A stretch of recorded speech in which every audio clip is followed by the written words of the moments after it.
Ang mga reservists ng Armed Forces of the Philippines ay pinuri ni AFP Vice Chief of Staff Lieutenant General Renalo Mapagu matapos ang pagpapakita ng kanilang mga kagamitan at kahandaan sa sandaling may mga darating na kalamidad sa bansa. It's actually my first time to see itong capability nating mga reservists and reserve units.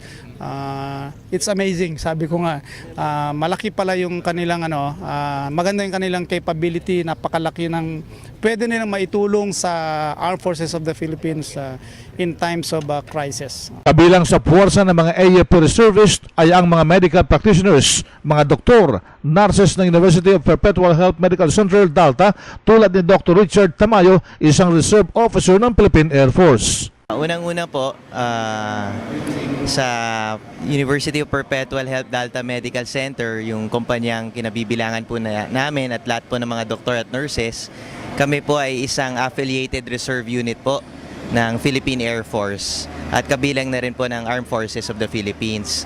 Kaya po kami ay sumusuporta being reserve volunteers po ang buong institution namin sa mga ganitong activity tulad ng disaster preparedness.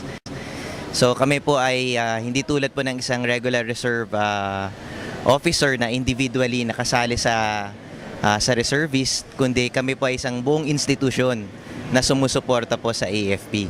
So kabilang po dyan lahat po ng mga doktor at nurses na empleyado po namin. So halimbawa may kalamidad na dumating, ano ngayon ang unang-una niyong gagawin? Paano niyo i-assemble ang mga tao at mga doktor, mga nurses sa inyo? Meron pa kaming standby na mobilization team. 24/7 po yun na on-call at kinabibilangan po to ng mga doctors, nurses, ibang admin personnel at meron po kaming first responder team na unang rumeresponde po sa disaster site the moment na tawagin po kami ng Air Force Reserve Command or ng AFP Reserve Command for that matter. So sa ganitong mga sitwasyon, how often nyo ginagawa itong mga ganitong drills? Usually po quarterly. Meron po kaming mga practices sa kumpanya po na meron po kaming mga tinatawag na assembly test tulad nito. At regular rin po yung aming mga programa sa kumpanya following military practices and traditions rin po.